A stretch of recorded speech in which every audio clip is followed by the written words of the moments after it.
All right, new year, new video format in that I no longer have my pretend animated intro. I think after all these years, maybe it's time to move on. I've been told by fellow YouTubers, even if you have like a couple of seconds of an intro, like people will just switch it off or skip it because nobody has any patience. Like entire TikToks and stuff are like 6 seconds long. Plus, that I'm Paul Tassi and that I mostly make Destiny videos, but increasingly I'm making other videos, so the Destiny card is kind of pointless. So I'm just going to be leaping right into videos. I'm sure some people will miss the intro, but, what are you going to do? Maybe I'll bring it back for nostalgia's sake at one point, take it out of the content vault, as it were. This week we are talking about the seasonal storyline mainly and how we are done with it, more or less, except for the very, very final finale, which now appears to be not happening for, let's say, 5 months. This is not a great situation and one we've run into before. This week, spoilers follow, we are tasked with farming a bunch of moats and oracles in various sections of the Dreaming City, like the ones you have to walk kind of far to. Doesn't take a while, it's just sort of busy work and going through these old areas again. It's just patrol enemies, there's no special enemies there. So it's just kind of a time waster. And then the next step is, of course, more blind well. I thought it was going to be running the corrupted or something with some sort of convoluted story explanation for that, but no, it's blind well. We have to fix the Oracle engine or something. You have to do 2 tier 4 blind wells to complete the requirements, and it's Hive this time instead of, what was the last time? Scorn. Essentially exactly the same mechanic minus, one change or so for the final boss. And then you have about like 7 conversations with different people. And this is when we learn that Crow is going to be sent to the portal, even though we had that spoiled by Bungie themselves last week.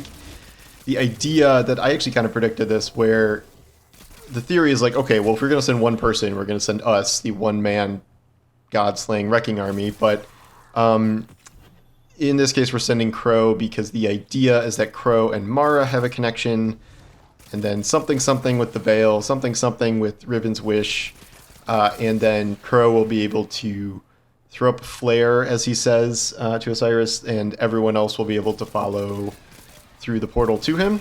We know this works because of all the final shape material, and as much as I like Season of the Witch, including the storyline, the Revenge of Eris thing, don't like this season storyline. Just getting through the portal is not interesting. And we're going to get through the portal. We've seen the end result of getting through the portal. So them just coming up with these elaborate schemes is not really great. The only good thing I think we've seen is the cutscene with Riven and her former mate and sort of an explanation about the eggs. But other than that, not great. And what it says at the very beginning of this quest is that the new egg is far away or something. The final egg is far off, and it says Riven is disappointed by this delay. I wonder if they put that in on purpose. So it seems like we're getting another situation where it's exactly kind of what happened with the Witch Queen, where Witch Queen was delayed, and as such, the exorcism of Savathun was also delayed for 4 or 5 months based on the Witch Queen delay. That was the time when we had 30th anniversary in the middle, which didn't have really story stuff related to the season, but we did have something. Here, we are getting this, Into the Light series of something that runs for 2 months, leading up to the June release. There's something about wishes or weekly wishes or something that I think is supposed to come up still. And then we are still getting the last 3 catalysts in the dungeon, even though that's technically separate from the season. But yeah, now everything just sort of stops, and it's going to be a very long winter and summer. This is one of the main problems with seasonal storytelling. Like, it's already not ideal to wait like a month and a half, 2 months for the finale of something because it has to lead in to the next thing. Even if the finale is like now, then you still wait 2 months anyway, and nothing really happens. So it's I said on Twitter, like, I don't really envy the writers here. Like, we give them a lot of crap, but like they have to work within these live service constraints. Like, they have to work with. The reason we have so many conversations between people is like that's because that's sort of how it has to be. We can't have a cutscene every week. It used to be we just had lore books and no conversations really. It was text based, so they're, I think we have to see how far we've come. We at least have like 5 or 6 characters talking a season, when previously we maybe had one. That's not to say this is good. It's still not great, and it's still not a very good storytelling vehicle, I would say, the majority of the time. And this delay has once again kind of thrown a wrench into the works and made things worse because of this delay. But yeah, we will have to see what actually comes to fill the space, because everything is a little nebulous now with this Into the Light thing and some other weekly things they might be doing. But again, in a 6-month season, there is probably, it's probably a good idea to put the game down for a while. Again, I do not think this is good for Bungie. This is not what they needed going into the final shape, because you're going to see a good amount of player fall off during this time, spending fall off. You are not launching a new season in 3 months for more money. You are not doing a fully new slate of Eververse items, even if I'm sure they'll have some. You're not doing a new battle pass. At best, you're doing one more holiday event. So revenue, not great. We did do this before, obviously, but they were selling the 30th anniversary thing in the middle, which we can debate the price on that and the fact that you still have to buy it, but it was something. And so it's not great on Bungie's side. It's not great on the player's side for waiting around for this stuff. As for the rest of the week, I have not yet run the Legend Starcross mission. I did actually like that they put the Starcrossed Constellation stuff in the Dreaming City and Patrol mode itself, because when it was in the actual mission, like, if you had teammates that were like not doing it or running ahead, you could just get pulled forward and then be screwed, because each person, I think has to get it. So doing it on your own terms in the Dreaming City, I think, is better. That is just a Legend run. I don't think anything changes. Do the modifiers change? I don't even remember. I don't think they do. But so yeah, that'll be the main thing to do going forward now. And then is it Iron Banner? I think it's Iron Banner. And we've already had one. I think there's 4 Iron Banners or something at least this year this season because of how long it is.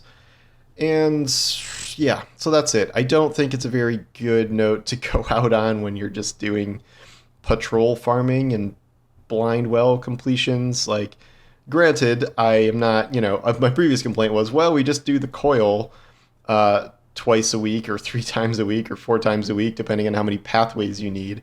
And so, hey, this isn't the coil, but it's also not great either. And it shows that they're really, really resource limited when it comes to things like actual missions, because we've seen the coil, the only activity, they really made. It's a very good activity, but the quest steps, the majority of the time, have just been run the coil or Riven's Lair, which is the coil. And then reprise, like the quest was the reprised curse quest. We've done a lot of old Dreaming City activities that don't really age that well with like kind of the new state of the game. Something like farming patrol mode is just it's just busy work, and like it's not like we haven't seen busy work quests before, but this is probably the most anemic week I think we've seen, and it's the last week for 5 months. I guess in theory maybe they could do the finale before the Into the Light stuff happens, so that would be sooner than that. I don't know. We don't really know what the Into the Light stuff is, so it's possible like we open the portal with Crow and then we spend that time preparing somehow. I don't know. There's all these explanations you could come up with if you really wanted to. I would almost maybe advise them doing that, because that's better than waiting 5 months. But again, without knowing what Into the Light is supposed to be, it's really hard to make that judgment. So, yeah. So not the best of weeks here, and going forward, I'm not sure how much there's going to be to talk about every reset here, and it just seems like it's going to enter kind of a dead time other than usual activities, and then in 2 more weeks we'll be done with the Catalyst stuff. At some point, they're going to start some of the weekly wishes, or I can't even remember what it was. It's like weekly wishes or something that they talked about previously, and we will see what exactly comes of that. I'm not expecting anything terribly substantive there. terms of like finding my own things to do. As I've been posting, I've been extremely lucky with world drops this season and last season. I've gotten some really great cod rolls on like total world drops, and uh, two guns I'm looking for right now is a impulse amplifier, Volt Shot's Indebted Kindness, the rocket pistol, which I am just farming the first encounter endlessly with my Titan using LFG, and pretty much we just always two-phase it because I can do like 2/3 of the boss myself, maybe half, I don't know. This is just Banner War and Strand Titan and stuff, and Winter Bite. I think Lament's better. I don't like using Lament. And then I am also going for a Heliocentric, which is a good, really good PvP sidearm, but I want the PvE Demolitionist Incandescent one. I farmed the living hell out of Bay of Drowned Wishes yesterday and early this morning because it was up, and then it was a really easy lost sector. I got a bunch. None of them even had incandescent. I mean, it's better than just making them pure world drops. So like that is a way to farm them. It's just it's a lot. I wish they don't drop every time either. There's no way to get like double perks. And I'm Mr. Anti-crafting. I'm Mr. like getting random drops is good, but I've also said like I think there's ways to mitigate it so it's not like insanely frustrating. Like, hey, maybe 50 Legend Lost sector clears gets you one extra perk. Maybe 100 gets you two extra perks in a column or something. You know what I mean? Like maybe not exactly those numbers, but like something like that to start to mitigate chances with enough time investment. But this doesn't have anything like that. I don't know. We have 5 months left, so I'll circle around and keep doing that stuff. Just as something to do if I'm not playing anything else at the time. I'm sure everyone else has their own goals. I've pretty much crafted all the seasonal weapons already. I think I have 70 engrams sitting at Riven right now, and I only have, I think, one of the Undying weapons still to craft, and everything else is pretty much done. But yeah, so I'll still be talking about Destiny stuff. I just don't know what reset things are really going to be from here, but maybe we'll find out in a couple of weeks if they start up some interim thing to some degree. But thanks for watching, and I'll talk to you later. Take care.